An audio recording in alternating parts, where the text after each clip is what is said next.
নমস্কার বন্ধুরা, মানবীর রান্নাঘরে আপনাদের সবাইকে স্বাগত জানাই। আমার আজকের রেসিপি হলো আপেল চাট। খুবই হেলদি আর সুস্বাদু রেসিপি এটা। যারা আপেল খেতে চায় না বা ফল খেতে চায় না তারাও খাবে।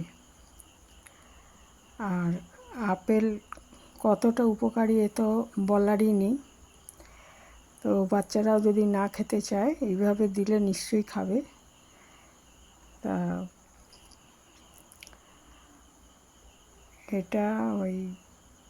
এটার জন্য আমি নিয়েছি 3টে আপেল আর একটু মধু আর একটু ভাজা মশলা, বিট নুন, আর এর মধ্যে আপনি ইচ্ছে করলে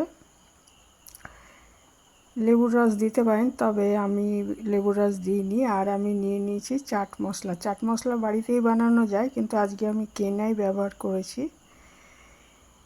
তো এইগুলো আপেলগুলো আগে এরকম খোসা সহ সাইজ মতো কেটে নিতে হবে।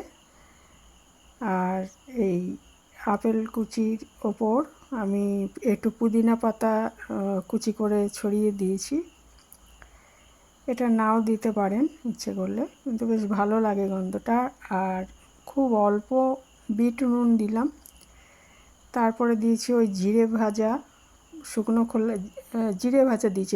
জিরেটা শুকনো খোলায় ভেজে গুঁড়ো করে রেখেছিলাম।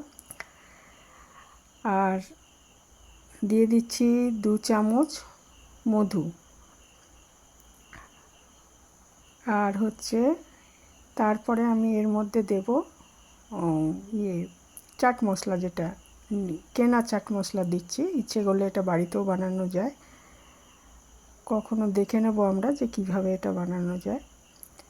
তো আজকে আমি কেনাই ব্যবহার করেছি। এটা ওই ধরুন 1 চামচ মতো দিয়েছি আর কি। দিয়ে সবগুলো মিশিয়ে নিলেই আমার আপেল চাট তৈরি হয়ে যাবে। আর এটা সঙ্গে সঙ্গেই খেতে হবে, কারণ ফল কেটে বেশিক্ষণ রেখে দেওয়া ভালো না। 3 ঘন্টার মধ্যেই খাওয়া উচিত। আর এটা আমি ওই সঙ্গে সঙ্গে বলছি এই কারণে, কেটে রেখে দিলে অনেক সময় দেখা যায় কালো হয়ে যায় আপেলটা। তো তৈরি হয়ে গেল সুস্বাদু হেলদি আপেল চাট। আজ এখানেই শেষ করছি। ভালো থাকবেন সবাই।